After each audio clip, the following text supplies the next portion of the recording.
Hello friends, I'm Kuldeep Mehta here to teach you. Today in this video I will teach you chemistry of class 12. So in the last video I have taught you about close packing in 1 dimensions and 2 dimensions. Now in this video we will read close packing in 3 dimensions. So let's start. तो हमारे पास आता है close packing in 3 dimensions. तो इसके अंदर हमारा सबसे पहले क्या होता है, सिंपल क्यूबिक स्ट्रक्चर. ये दो टाइप में ही होती है. पहला होता है हमारा सिंपल क्यूबिक स्ट्रक्चर. तो इसको समझते हैं क्या चीज़ होती है. इसमें होता है जब स्फेयर्स, जो सेकंड लेयर हमारे स्फेयर्स है, स्फेयर्स ऑफ सेकंड लेयर, जब हमारे सेकंड लेयर के जो स्फेयर्स हैं वो प्लेस किए जाते हैं फर्स्ट लेयर के स्फेयर्स के ऊपर, फर्स्ट लेयर के स्फेयर्स के ऊपर. तो जिसकी वजह से जो दो लेयर्स में जो स्फेयर्स है वो वर्टिकली अलाइंड होते हैं और ये जो प्रोसेस है ये बार बार रिपीट की जाती है. ओके, एक बार फिर से समझते हैं. इसके अंदर जो हमारे सेकंड लेयर के स्फेयर्स होते हैं, spheres of second layer are placed on first layer and this process is repeated again and again so that the layers are vertically aligned with each other.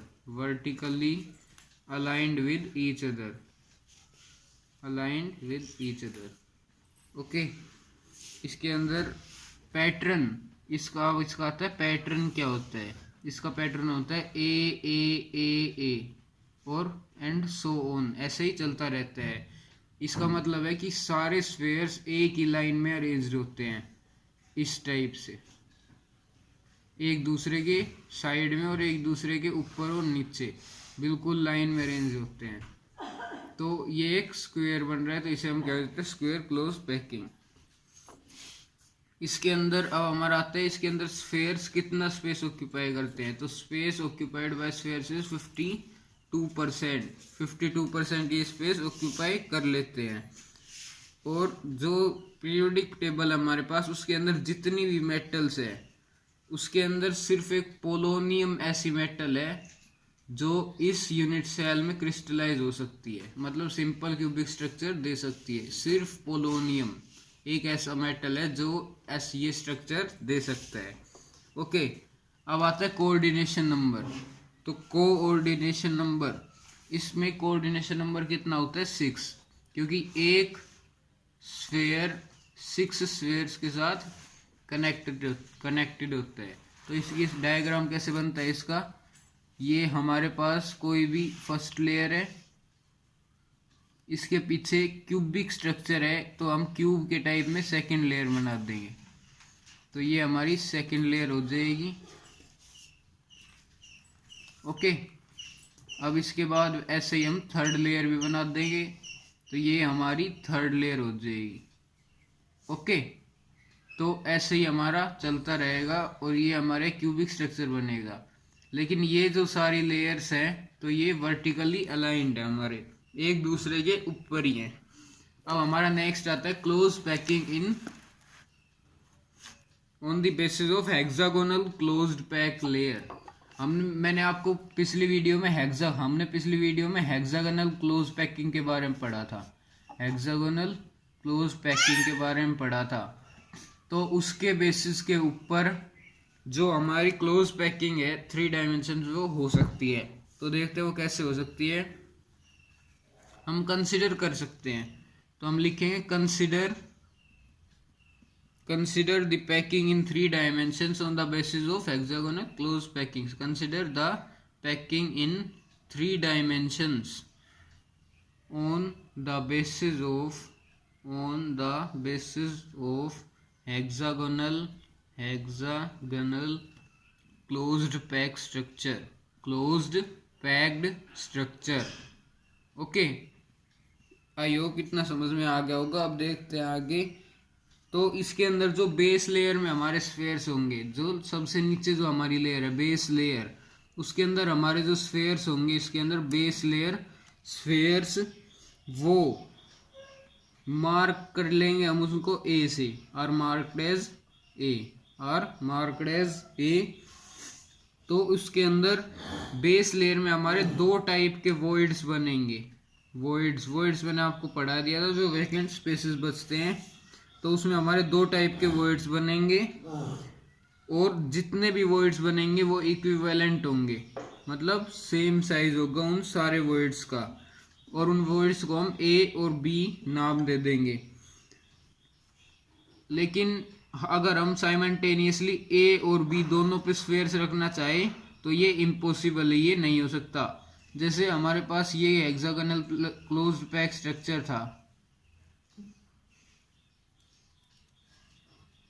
ये हमारे पास हेक्सागोनल क्लोज्ड पैक स्ट्रक्चर था, और अगर हमने इन A B इनको नाम दिया है तो हम लगातार इनके ऊपर ये स्फेयर्स नहीं रख सकते, दिस इज इम्पॉसिबल। ओके, अब आता है हमारा आगे। तो हम जैसे इसका डायग्राम बनाते हैं तो हमारा क्या बनेगा, हमारा डायग्राम कुछ ऐसा बनेगा। ये हमने हेक्सागोनल क्लोज पैकिंग के लिए स्फेयर्स बना दिए हैं, इस टाइप में हमारी हेक्सागोनल क्लोज पैकिंग होती है। ओके, तो ये हमारे जो ए वॉइड्स बचे हैं, ये बी ए है, ये बी ए, और दीज आर ऑल्सो ए। तो ये जो हमारे पास ए वॉइड्स बचे हैं, इनको this A, this is A and this is also a, ये हमारे ए वॉइड्स है, इनके ऊपर हम सेकेंड लेयर स्फेयर्स की रख देंगे। ओके, तो इसके अंदर हम सेकेंड लेयर स्फेयर्स की रखेंगे, लेकिन तो ए जो हमारे वर्ड्स है वो तो ऑक्यूपाई हो जाएंगे, लेकिन जो बी हमारे वर्ड्स है वो अनऑक्यूपाइड रह जाएंगे। ओके, तो जो सेकंड लेयर हम रख रहे हैं, जो हमारी सेकंड लेयर है, उसके अंदर दो टाइप्स के वर्ड और बन जाएंगे, सी और डी, हम उनको नाम दे देंगे। ओके, और अब जो हम इसके ऊपर थर्ड लेयर बनाएंगे, ये जो हमारी दो लेयर्स बन गई हैं, इसके ऊपर अगर हम थर्ड लेयर बनाना चाहें तो वो दो टाइप्स से बन सकती है। ओके, तो देखते हैं दोनों टाइप्स कैसे बन सकती है।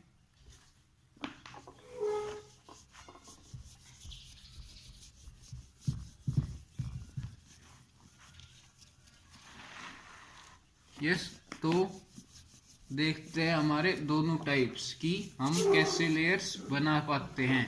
थर्ड लेयर हम कैसे प्लेस कर सकते हैं उस फर्स्ट और सेकंड लेयर के ऊपर, और किससे वो वर्टिकली या हॉरिजॉन्टली अलाइन होती है। तो हमारा फर्स्ट आता है पहला तरीका थर्ड लेयर को लिखने का, थर्ड लेयर रखने का हमारा पहला तरीका क्या है। तो देखते हैं पहला तरीका, जो हमारे स्फेयर्स हम थर्ड रो में रखेंगे, spheres of third layer, okay, वो हम सी वॉइड्स के ऊपर रख देंगे, और प्लेस्ड ओवर सी वॉइड्स, जो हमने सी नाम दिया था जो वॉइड्स को, उनके ऊपर हम रख देंगे। और इस तरह से जो हमारे थर्ड लेयर के स्फेयर्स है वो फर्स्ट लेयर के एग्जैक्टली ऊपर आ जाएंगे, exactly above first layer, exactly above first layer. Okay, अब देखते हैं आगे। जब इसी सिमेट्री को हम कंटिन्यू करेंगे, मतलब इसी तरीके से हम आगे बढ़ते जाएंगे, तो हमें एक हेक्सागोनल सिमेट्री मिलेगी, हेक्सागोनल सिमेट्री मिलेगी, हेक्सागोनल सिमेट्री मिलेगी। तो इसे ही हम हेक्सागोनल क्लोज पैकिंग कहते हैं, इसे ही हम हेक्सागोनल क्लोज पैकिंग कहते हैं। ओके, तो इसके अंदर अगर हम पैटर्न देखेंगे कि पैटर्न क्या बनता है, तो इसमें बनेगा A B and so on. और इसके अंदर हमारा कोऑर्डिनेशन नंबर कितना होता है, 12, मतलब एक स्फेयर 12 स्फेयर्स के साथ जुड़ा रहता है। और इसके अंदर पैकिंग एफिशिएंसी कितनी होती है, मतलब स्फेयर्स कितना स्पेस ऑक्यूपाई करते हैं, 74%। ओके, अब देखते हैं सेकंड वे थर्ड लेयर को रखने का सेकंड वे। ओके, जो सेकंड वे हमारा थर्ड लेयर को रखने का वो है, हम सी के ऊपर वॉइड, सी वॉइड्स के ऊपर स्फीयर्स को ना रख के हम स्फीयर्स को डी वॉइड्स के ऊपर रख देंगे। और जो थर्ड लेयर के जो हमारे वो बनेंगे स्फीयर्स, थर्ड लेयर जो हमारी बनेगी स्फीयर्स से, वो जो फर्स्ट लेयर हमारी थी उसके ऊपर अलाइंड नहीं होगी। लेकिन जो हमारा ऊपर वाला केस था उसके अंदर जो हमारी थर्ड लेयर थी वो हमारी फर्स्ट लेयर के ऊपर आ रही थी। ओके, लेकिन इसके अंदर हमारी थर्ड लेयर फर्स्ट लेयर के ऊपर नहीं आएगी। तो अब देखते हैं आगे इसमें हम क्या लिख सकते हैं। इसमें आगे हमारा आएगा जो हमारी फोर्थ लेयर हम प्लेस करेंगे, हमारी फोर्थ लेयर हम जो प्लेस करेंगे वो फर्स्ट लेयर के साथ अलाइंड होगी वर्टिकली, फर्स्ट लेयर के साथ वर्टिकली अलाइंड होगी, वर्टिकली अलाइंड। ओके, अब आगे क्या आता है, अब हमारा आगे आता है तो जैसे ही हम इसी तरीके से आगे बढ़ते जाएंगे एंड सो ऑन, तो हमारे पास एक क्यूबिक सिमेट्री मिलती है, क्यूबिक सिमेट्री। ओके, और उसे हम क्या देते हैं, cubic close packing, cubic close packing. Okay, तो इसके अंदर इसको हम सी सी पी लिख सकते हैं। तो इसका पैटर्न क्या होता है, A B C and so on. Next इसके बाद हमारी आती है इसकी पैकिंग एफिशिएंसी। तो इसकी पैकिंग एफिशिएंसी कितनी होती है, 74%, same as hexagonal close packing. और इसका एक यूनिट सेल, इसके एक यूनिट सेल का क्वेश्चन बन सकता है। जिस भी क्वेश्चन में आपको यूनिट सेल नहीं दे रखा हो कि वो किस तरह कौन से यूनिट सेल को भी कर रहा है, तो उसके अंदर हमेशा हम FCC लिखेंगे। जब भी हमें क्यूबिक दे रखा हो, जब भी हमें क्यूबिक क्लोज पैकिंग दे रखा हो, हम उसमें FCC ही लिखेंगे। ओके, और कोऑर्डिनेशन नंबर की बात आती है, कोऑर्डिनेशन नंबर, तो इसका कोऑर्डिनेशन नंबर भी 12 होता है एज हेक्सागोनल क्लोज पैकिंग। अब आता है हमारा next, body centred cubic close packing. Body centred cubic close packing. Okay, तो देखते हैं इसको, body centred cubic close packing में हमारा क्या होता है। तो स्टार्ट करते हैं। ये कब ऑब्टेन होती है, पहला हमारा आता है कि ये कब हमें मिलती है। तो देखते हैं ये हमें कब मिलती है, cubic close packing body centred, when is it obtained. तो ये हमें तब मिलती है जब हम हमारी फर्स्ट लेयर के जो स्फीयर्स ऑफ फर्स्ट लेयर उनको अलग अलग कर देते हैं, मतलब ओपन कर देते हैं। When the spheres of first layer are slightly opened up, मतलब कि कोई भी स्फीयर एक दूसरे को टच नहीं करेगा। नन ऑफ द स्फीयर्स, मतलब none of the spheres touches each other, touches each other. Okay, each other, ये हमारी कंडीशन होती है इसके लिए जो। और इसके बाद जब हम सेकंड लेयर हमारी प्लेस करेंगे, इन सेकंड लेयर जो हमारे स्फीयर्स होंगे, जो हमारे स्फीयर्स होंगे, जो फर्स्ट लेयर के हमने स्फीयर्स अलग किए हैं, उनके बीच में जो स्पेस होगा उनके ऊपर रखे जाएंगे, between spaces on top of first layer, top of first layer. Okay, तो इस टाइप से हमें body centred cubic close packing मिलेगी। जो हम इसके बाद जो हम थर्ड लेयर करेंगे, थर्ड लेयर प्लेस करेंगे, वो same to same first layer के ऊपर आ जाएगी बिल्कुल, मतलब वर्टिकली अलाइन हो जाएगी फर्स्ट लेयर के साथ। ओके, तो अब आती है इसके पैटर्न की बात। तो इसका पैटर्न में मिलता है A B and so on. Next इसके कोऑर्डिनेशन नंबर हमारा होता है 8 एंड नेक्स्ट इसका पैकिंग एफिशिएंसी, इसकी पैकिंग एफिशिएंसी हमारी आती है 68%।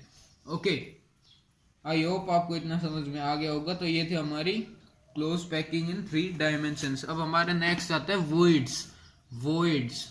तो देखते हैं वॉइड्स क्या होते हैं।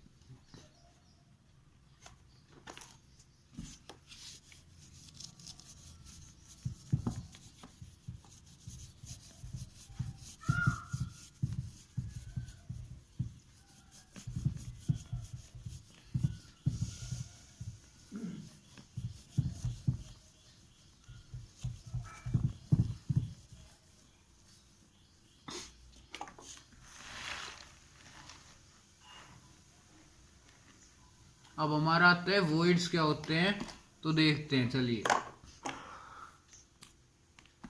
हमारे होते हैं वॉइड्स। वॉइड्स को हम दूसरा क्या कह सकते हैं, इंटरस्टिशियल साइट्स। इंटरस्टिशियल साइट्स या फिर इंटरस्टिशियल वॉइड्स या फिर इंटरस्टिशियल वॉइड्स। ओके, तो देखते हैं।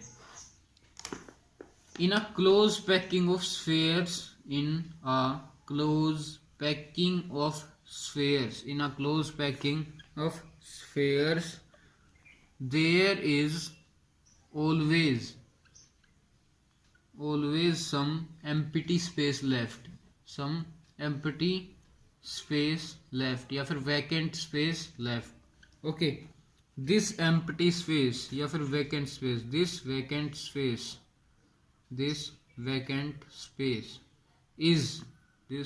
space is called void or interstitial site. Interstitial site. Okay okay, अब देखते हैं आगे। हमारा पहला वॉइड, पहली इंटरस्टिशियल साइट क्या होती है, tetrahedral. Number 1 is tetrahedral. Okay, tetrahedral site. अब देखते हैं टेट्राहेड्रल साइट में क्या होता है। तो हमारा टेट्राहेड्रल साइट में क्या होता है, टेट्राहेड्रल साइट हमारी होती है जब हम एक स्फीयर को 3 स्फीयर के ऊपर रख सकते हैं। हमारा टेट्राहेड्रल स्ट्रक्चर कैसा होता है, कुछ ऐसा होता है हमारा टेट्राहेड्रल स्ट्रक्चर। तो जब एक स्फीयर को when one sphere is placed over another 3 spheres, या फिर हम अनदर छोड़ के हम सीधा लिख सकते हैं 3 spheres. Okay, results in a tetrahedral structures. Okay, result in a tetrahedral structure. Okay, अब देखते हैं आगे हमारा क्या आता है, the 4 spheres.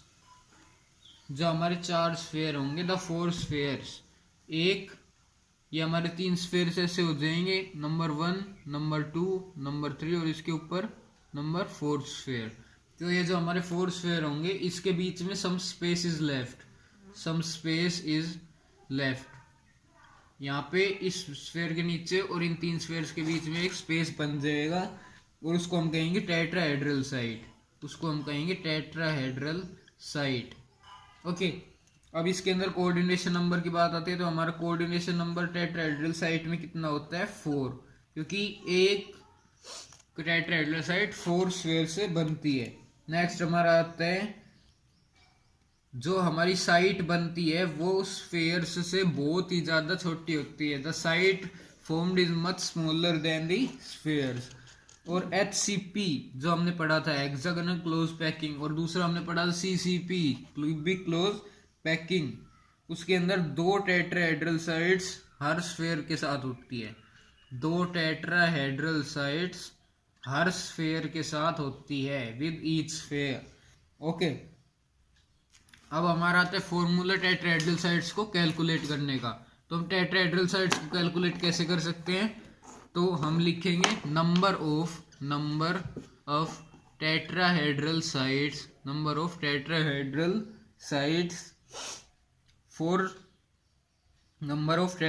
Sites for single sphere in packing. Okay, तो इसको हम कैसे लिखेंगे, इसका हमारा फॉर्मूला होता है number of tetrahedral voids around a sphere. Okay, upon इसके by number of spheres around tetrahedral void. Okay, तो इस फॉर्मूले से हम नंबर ऑफ टेट्राहेड्रल वॉइड पर यूनिट स्फीयर या फिर for a single sphere in close packing हम कैलकुलेट कर सकते हैं। ओके, अब देखते हैं आगे। अब हमारा नेक्स्ट आता है क्यूबिक क्लोज पैकिंग में कितने टेट्राहेड्रल वॉइड्स होते हैं। तो हम देखते हैं हमारा क्यूबिक क्लोज पैकिंग में कितने टेट्राहेड्रल वॉइड्स हो सकते हैं। Total number of tetrahedral voids in cubic close packing. Okay, तो इसका आंसर हमारा 8 tetrahedral voids in cubic close packing. Okay, हर यूनिट सेल के साथ 8 tetrahedral voids cubic close packing में प्रेजेंट होते हैं। ओके, अब नेक्स्ट आता है हमारा कहाँ पर ये लोकेटेड होते हैं। These are located at body diagonals. और अब हमारा आता है 2 टेट्राहेड्रल वॉइड होते हैं हमारे, 2 टेट्राहेड्रल वॉइड। हर बॉडी डायगोनल पे हमारे 2 टेट्राहेड्रल वॉइड्स प्रेजेंट होते हैं। ओके, तो जिसकी वजह से हमारा जो बॉडी डायगोनल वो किस रेशियो में डिवाइड हो जाते हैं, 1:2:1। ओके, अब देखते हैं हमारा नेक्स्ट है ऑक्टाहेड्रल वॉइड। तो हमारा ऑक्टाहेड्रल वॉइड क्या होता है देखते हैं। अब हमारा आता है ऑक्टाहेड्रल वॉइड। ओके, तो देखते हैं ऑक्टाहेड्रल वॉइड हमारा क्या होता है।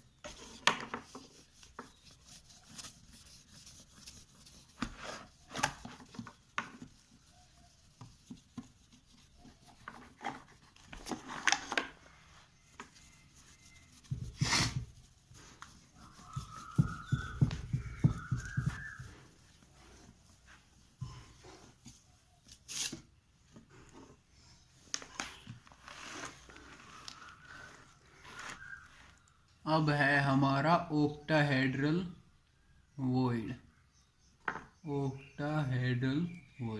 ओके, तो क्या होता है ये ऑक्टाहेड्रल वॉइड। जब हमारे 6 ये वॉइड हमारे 6 स्फेयर्स के सेंटर पे बनता है। जो 6 स्फेयर्स के बीच में जो सेंटर बचता है हमारा वहां पे बनता है। जब हर एक ऑक्टाहेड्रल साइट कब बनती है, each octahedral site is formed when we superimpose 2 equilateral triangle। 2 equilateral triangle किस तरह से, एक ऐसे और एक ऐसे। ये जब हम 2 इक्विलेटरल ट्रायंगल सुपर इम्पोज करते हैं और इसके जो कॉर्नर्स हैं उनको स्फेयर्स का सेंटर मानते हैं, तो ये जो हमारे 6 स्फेयर्स होंगे इनके बीच में जो ये साइड बची है ये हमारी ऑक्टाहेड्रल साइट हो जाएगी। ओके, तो अब आता है इसका कोऑर्डिनेशन नंबर। ऑक्टाहेड्रल साइट में कोऑर्डिनेशन नंबर कितना होता है, 6, क्योंकि एक वॉइड 6 स्फेयर्स के साथ अटैच होती है। अब आता है हर स्फेयर के साथ कितनी ऑक्टाहेड्रल साइट्स प्रेजेंट होती है। 1 octahedral site is present with each sphere। Okay, so next आता है हमारा नंबर ऑफ हमारा टेट्राहेड्रल वॉइड्स। जो हमने टेट्राहेड्रल वॉइड्स पढ़े थे वो होता है 2 into octahedral वॉइड्स। मतलब टेट्राहेड्रल वॉइड्स ऑक्टाहेड्रल वॉइड्स के डबल होते हैं, दुगने होते हैं, 2 times होते हैं। Number of octahedral voids of single sphere हम कैसे कैलकुलेट कर सकते हैं, number of octahedral voids of single sphere हम कैसे कैलकुलेट कर सकते हैं। तो इसका हमारा फॉर्मूला होता है number of octahedral voids around a sphere. Number of octahedral voids around a sphere upon number of spheres। Same tetrahedral void जैसा ही होता है अराउंड अ वॉइड। ओके ना, अराउंड अ वॉइड हमने वहां पे पढ़ा था number of tetrahedral voids around a sphere, और यहाँ पे हमने पढ़ लिया number of octahedral voids around a sphere bye number of spheres around a octahedral void.